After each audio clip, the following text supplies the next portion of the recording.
Kamusta mga kampiyon sa blood sugar? Ang saya kung araw-araw ay ganito ang fasting blood sugar mo. Kung nawalan ka na ng pag-asa dahil laging mataas ang glucose mo tuwing umaga, hindi ka nag-iisa. Naranasan ko rin yan, pero kamakailan ay napalitan ng pag-asa ang dati kong pagkadesperado.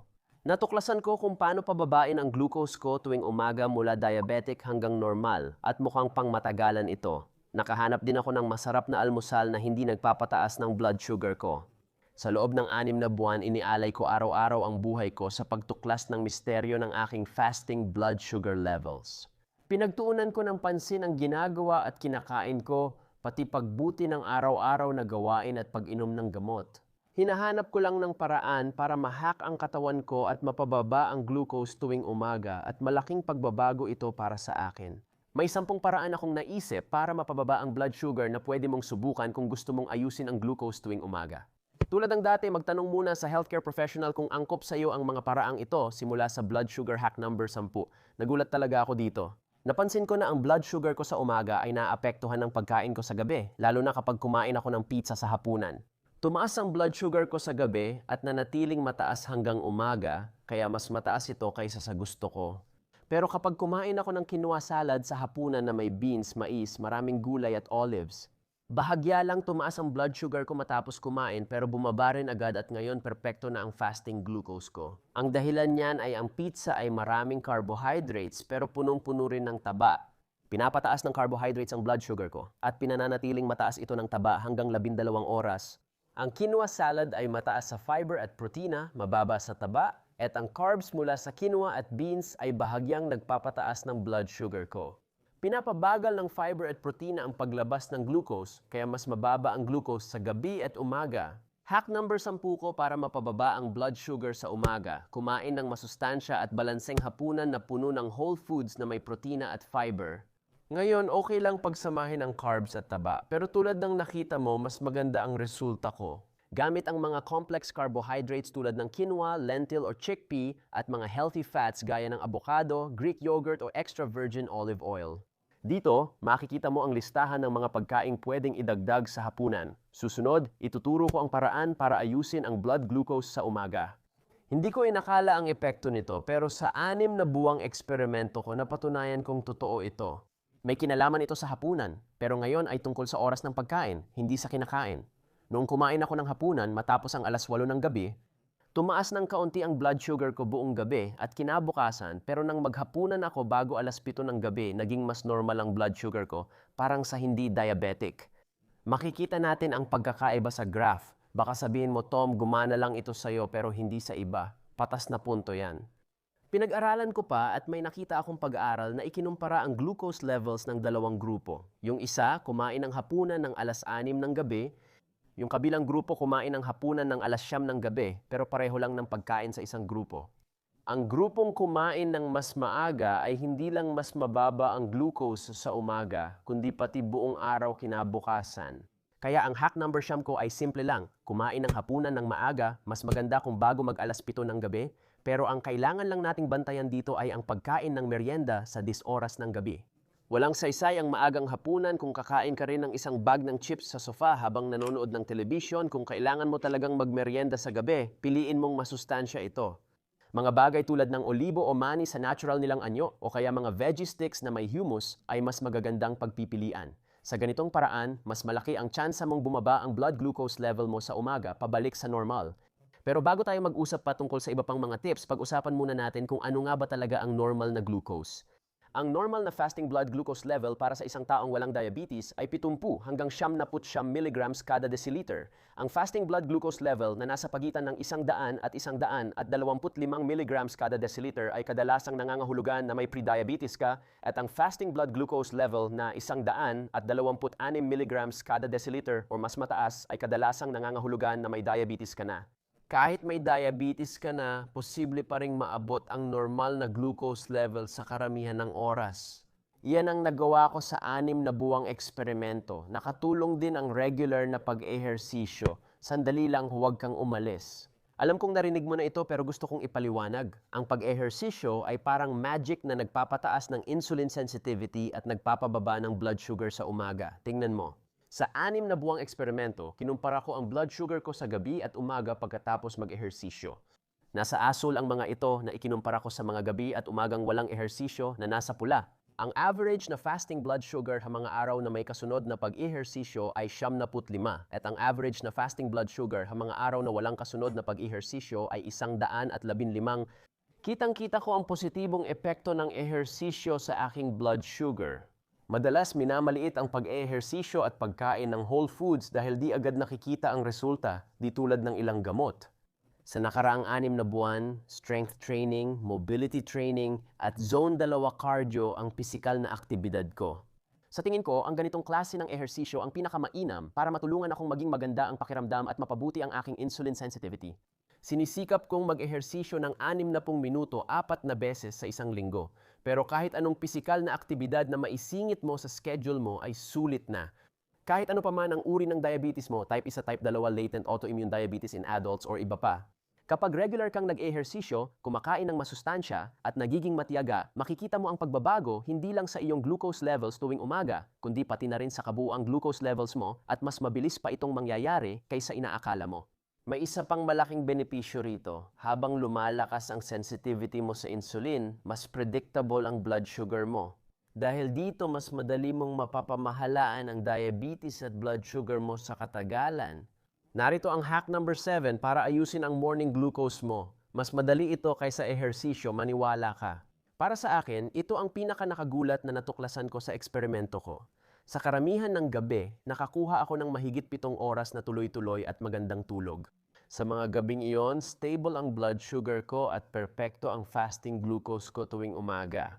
Kapag nahuli akong natulog or nagising sa gabi at hindi na nakatulog, tumataas ang glucose ko sa gabi, kaya mataas ang blood sugar ko sa umaga. Kaya ang hack number 7 ko, matulog ng maayos sa gabi. Sinisikap kong makatulog ng 7 o 8 oras kada araw at matulog ng maaga, mga 9:00 o 9:30 ng gabi. Maraming pag-aaral ang nagsasabing pinakamaganda ang kalidad ng tulog bago maghating gabi. At talagang epektibo ito lalo na sa mga araw na may ginagawa akong pisikal na aktibidad dahil napapagod ako at madali akong nakakatulog ng maaga. Iba pang mga bagay na nakakatulong sa akin para makakuha ng magandang kalidad ng tulog ay ang pag-iwas sa mga inuming may caffeine sa hapon o gabi. Iwasan ko ang paggamit ng screen 30 minuto bago matulog at natutulog ako sa medyo malamig na kwarto. Ngayon, subukan natin ang ibang paraan para mapababa ang blood sugar sa umaga. Karaniwang sanhi ng mataas na glucose tuwing umaga sa mga may diabetes ay ang dawn phenomenon. Sa pagitan ng alas 3 ng madaling araw at alas 8 ng umaga, naglalabas ang ating katawan ng cortisol at growth hormone at ang mga hormone na ito ay nagbibigay senyas sa atay mo na gumawa ng glucose. Ang glucose ay nagbibigay ng enerhiya para magising ka, pero pinapataas din nito ang blood sugar na problema kung may diabetes ka. Mabuti na lang may paraan para harapin ang dawn phenomenon at tatalakayin natin ito mamaya. Una, dapat nating tiyakin kung dawn phenomenon talaga ang sanhi ng mataas mong blood sugar sa umaga o may ibang dahilan. Malalaman mo lang ito sa pagtusok ng daliri at pag-check ng blood sugar kada 2 oras buong gabi at umaga o sa pagsuot ng continuous glucose monitor na automatikong kumukuha ng blood sugar data. Araw-araw ko itong ginagawa nitong huling 6 na buwan. Nagpanatili ako ng journal kung saan tinutukan ko ang mga numero ng blood sugar ko at nag-take note ako ng mga kinain ko, mga gamot na ininom ko, mga pisikal na aktibidad na ginawa ko at kung ano ang naramdaman ko. Lingguhan kong sinusuri ang journal ko at ito ang nagdulot ng malaking pagbabago. Pagkaraan ng ilang buwan, nalaman ko na rin ang dahilan ng pagtaas ng blood sugar ko tuwing umaga para sa kaalaman ng lahat. Hack number 6, laging i-check ang blood sugar, mas mainam kung continuous glucose monitor ang gamit at magtala sa journal. Bago ko talakayin kung paano ko hinaharap ang dawn phenomenon, gusto ko lang ipaalam na pwede mo akong i-message direkta at manood ng bonus content sa Patreon. Sinisagot ko ang mga tanong ng aking mga patron at masayang ibinabahagi ang natutunan ko sa mahigit 35 taon ng pamumuhay na may diabetes. Konti lang ang slot sa grupo, kaya tingnan ang link sa ibaba at sumali habang pwede pa. Ngayon, punta na tayo sa susunod na paraan para mapababa ang blood sugar sa umaga. Malaki ang epekto nito sa akin, lalo na sa pag-optimize ng insulin. Alam kong karamihan sa inyo ay kailangang mag-inject ng insulin, pero kahit hindi kailangan, mahalaga pa rin ito. Mahalagang maintindihan kung paano gumagana ang insulin at paano ito makakatulong labanan ang pagtaas ng blood sugar sa umaga. Tandaan na pag-usapan natin gumagawa ng mas maraming glucose ang atay tuwing umaga kaya tumataas ang blood sugar. Sa mga walang diabetes, naglalabas ang pancreas ng insulin para kontrolin ang blood sugar. Pero kung may diabetes ka, nagkakaproblema dito. Dahil maaaring hindi na gumagawa ng insulin ang pancreas mo or hindi nagagamit ng katawan mo ng maayos ang insulin, kaya mataas pa rin ang blood sugar mo. Ang solusyon ay mag-inject ng tamang insulin sa tamang oras gaya ng sa malusog na katawan. Simple man pakinggan pero hindi ito madali. Sa 6 na buwang eksperimento, napansin kong tumataas ang blood sugar ko simula alas 6 ng umaga, oras ng paggising ko, at tumataas pa hanggang alas 9. Isang magandang halimbawa ng dawn effect na nangyayari. Gusto kong mawala ang pagtaas, kaya tinaasan ko ang basal insulin dose ko gamit ang insulin pump mula 3:30 hanggang 7:30 ng umaga. Nakatulong ito mabawasan ng halos 80% ang pagtaas. Tingnan ang pagkakaiba ng asul at pulang linya. Ngayon, alam ko na hindi lahat ay gumagamit or may access sa insulin mula sa labas or insulin pump, pero may iba pa kayong pwedeng gawin. Gusto kong bigyang diin ang pagbawas ng insulin resistance at pagpapabuti ng insulin sensitivity sa pamamagitan ng ehersisyo at tamang pagkain. Kung gumagamit ka ng maraming daily injections at basal insulin gaya ng Lantus, Traceba, Levomir o Dalawajeo at hirap sa pagtaas ng asukal tuwing umaga, maaaring kailanganin mong dagdagan ang dose ng long-lasting insulin mo o kaya'y baguhin ang oras ng pag-inom mo ng long-lasting insulin na iyon. Para sa pinakamagandang epekto, may mga taong umiinom ng long-lasting insulin bago matulog habang ang iba ay umaga at ang ilan ay hinahati ang dose sa magkaibang oras. Bago gumawa ng pagbabago, tandaan na walang iisang solusyon para sa lahat. Suriing mabuti ang blood sugar trend at talakayin ang gamutan sa professional na medical. Narito ang susunod na hack na natuklasan ko sa 6 buwang eksperimento para mapababa ang blood sugar tuwing umaga, baka magulat ka. Sa 75% ng gabi, hindi ako umiinom ng alak. Makikita mo rito ang aking average glucose graph tuwing walang alak. Hindi laging perpekto blood sugar ko tuwing umaga, pero okay lang. Sa ilang gabi, uminom ako ng whiskey bilang eksperimento at may nangyaring kakaiba. Napansin ko na nagsimulang bumaba ang aking blood sugar bandang alas 3 hanggang alas 4 ng madaling araw at nagising ako na parang hindi diabetic ang aking blood sugar sa umaga. Tuwing matapos akong uminom ng whiskey, kitang-kita ang epekto ng alak sa graph. Kaya ba hack number 4 ay uminom ng ilang shot ng whiskey bago matulog? Nasa sayo na, pero ipapaliwanag ko kung paano naaapektuhan ng whiskey at ibang alak ang blood sugar. Pag-usapan natin ulit ang atay dahil gaya ng sabi mo kanina, ito ang naglalabas ng glucose tuwing madaling araw na nagpapataas ng blood sugar. Isa pang gawain ng atay ay pag-breakdown ng alak para mailabas sa katawan. Hindi magaling ang atay sa multitasking at inuuna nitong i-metabolize ang alak kaysa maglabas ng glucose. Kaya hindi lang hindi tumaas ang blood sugar ko tuwing umaga pagkatapos uminom, kundi bumaba pa ito. Sa una, maganda ito, pero maaari rin itong maging masama. Sobrang inom pwedeng magdulot ng matinding pagbaba ng blood sugar habang natutulog at unti-unting masisira ang atay mo sa madalas na pag-inom ng alak. Isang dapat tandaan, hindi lahat ng alak ay pareho. Ang whiskey, vodka at tuyong alak ay halos walang carbs kaya hindi nagpapataas ng blood sugar. Ang beer at matatamis na cocktail na may asukal ay mataas sa carbs at pwedeng magtaas ng blood sugar. Sa buwan, gaya ng nakikita mo sa chart na ito ngayon, malamang ay sasang-ayon ka sa akin kapag sinabi ko yan. Ang labis na pag-inom ng alak ay hindi magandang pangmatagalang plano para pababain ang iyong blood sugar sa umaga. Pero paano naman ang tubig, kape o iba pang inumin? Makakatulong ba sila? Tingnan natin ngayon. Pakiusap, huwag mong laktawan ito dahil ang huling inumin na tatalakayin ko ay maaaring magbago para sa iyo. Sa loob ng aking 6 na buwang eksperimento, uminom ako ng isang malaking baso ng tubig bago matulog at isa pang malaking baso ng tubig pagkagising ko. Ginagawa ko ito kada ibang araw at ito ang average blood sugar graph ko tuwing umiinom ako ng tubig. Makikita nyo na ang average fasting blood sugar ko ay 107 at ang 2 oras matapos mag-almusal ay 140. Kapag hindi ako uminom ng dagdag na tubig, halos pareho lang ang average blood sugar graph ko. Sa totoo lang, ang average kong fasting blood sugar ay 105 at ang blood sugar ko 2 oras. Matapos mag-almusal ay 143. Hindi nagdulot ng malaking epekto sa akin ang pagdagdag ng tubig, pero may mga pag-aaral na nagsasabing pwedeng tumaas ang panganib ng type 2 diabetes kapag kulang sa tubig. Kaya mag-ingat. Mahalaga ring manatiling hydrated kapag gumagamit ng continuous glucose monitor dahil maaring maapektuhan ang accuracy ng readings. Maaring mali ang resulta kapag dehydrated ka.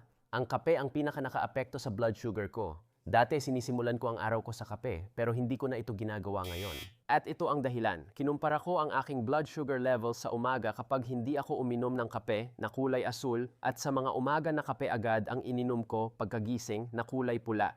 Bagamat walang carbs ang kape, may malinaw na pagtaas sa average blood sugar dahil dito.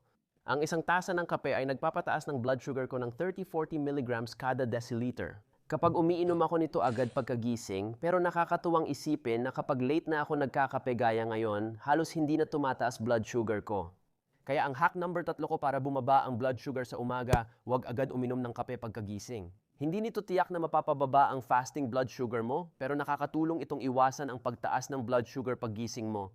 Narito pa ang isang tip sa inumin na napatunayang nakakababa ng fasting blood sugar ayon sa maraming pag-aaral. Suka ng mansanas, apple cider vinegar. Ayon sa pag-aaral ng American Diabetes Association, may dalawang grupo ng may diabetes. Ang isa uminom ng 2 kutsara ng suka ng mansanas bago matulog, ang isa hindi. Ang grupong uminom ng suka ng mansanas ay nakakita ng 4 hanggang 6% pagbaba sa kanilang blood glucose levels sa umaga at tiyak na nakatulong ito sa kanila laban sa dawn effect. Nang makita ko ang mga resulta, agad kong napagpasyahang isama ang apple cider vinegar o suka ng mansanas sa eksperimento. Heto ang mga resulta. Sa ASOL, makikita ang average na blood sugar levels ko sa gabi at umaga matapos uminom ng suka bago matulog. Sa pula naman, ang average na blood sugar levels ko sa gabi at umaga. Walang suka, walang pagkakaiba, kaya hindi umubra sa akin ang suka ng mansanas. Pero ang susunod kong pag-uusapan ay epektibo talaga. At itong susunod na hack ay maaaring sobrang makatulong, lalo na para sa inyo na nagigising na normal ang blood sugar kahit hindi diabetic, pero nahihirapan dahil biglang tumataas ang blood sugar pagkatapos gumising. Tandaan mo, sinabi ko sa iyo kanina sa video na mula alas 6 hanggang alas 9 ng umaga, tuloy-tuloy na tumataas ang blood sugar ko. Nabanggit ko rin na nung dinagdagan ko ang insulin, nabawasan ng 80% ang pagtaas ng blood sugar ko. Mas insulin resistant talaga ako tuwing umaga kaya mas kailangan ko ng insulin sa oras na yon. Base sa karanasan ko, karamihan sa may diabetes ay may parehong problema, pero sa 6 na buwang eksperimento ko, napagtanto kong hindi lang insulin ang solusyon dito. Isa pang paraan para maiwasan ang pagtaas ng asukal tuwing umaga ay mag-ehersisyo agad pagkagising. Tingnan mo sa mga araw na ginawa ko ito. Nag-jogging ako ng 45 minuto mula 6 hanggang 7 ng umaga na wala na ang pagtaas ng asukal ko tuwing umaga at bahagya ko pang napababa ang blood sugar ko. Ang galing, di ba? Nahuhumaling ako sa maliliit na bagay na nakakaapekto sa blood sugar ko kaya nagsimula ako ng bagong proyekto, ang Blood Sugar Academy. Ang Blood Sugar Academy ay ang exclusive kong coaching program na tumutulong sa iyo mabuhay ng masaya habang nakakamit ang magandang blood sugar at mas mababang HbA1c. Kung nais mo pang malaman, i-click ang link sa ibaba at magrehistro. Ipapadala ko pa ang karagdagang impormasyon kapag nailunsad ang programa. Ngayon, ibabahagi ko ang paborito kong hack para ayusin ang glucose level sa umaga. Ito ang aking sikreto. Almusal. Ang almusal na ito ay mababa sa carbs, mataas sa fiber, at puno ng protina at healthy fats. Tinatawag itong shakshuka at isa itong savory na obra na puno ng lasa. Para gawin ito, gumagamit ako ng extra virgin olive oil at dahan-dahang niluluto ang isang katamtamang laki ng sibuyas at isang katamtamang laki ng bell pepper. Pagkalipas ng mga 5 minuto, idinadagdag ko ang aking mga pampalasa, ilang piraso ng bawang, giniling na cumin, paprika at sili. Pagkalipas ng ilang minuto, nilalagay ko ang hinog na kamatis o maliit na lata ng binalatang kamatis at niluluto pa hanggang magsama ang mga lasa. Dito nilalagay ko ang tinadtad na cilantro, hinahalo at inilalagay ang 3 itlog sa maliliit na hukay. Lulutuin ko pa ng 5 minuto na may takip para maging poached ang itlog pero hindi sobrang luto. Ayan, tapos na. Pwede mong lagyan ng cilantro at perihil at tamasahin ang masarap at masustansyang almusal. Mga kaibigan, siguradong magugustuhan ninyo yan. Masarap ito at nakakatulong kontrolin ang asukal sa dugo tuwing umaga. Mayroon ding 10 paraan para mapababa ang asukal matapos kumain at maiwasan ang biglang pagtaas. Ikwento ko lahat yan sa video na ito kaya i-click at panoorin. Huwag kalimutang sumali sa DQA community. Kita tayo sa susunod. Paalam!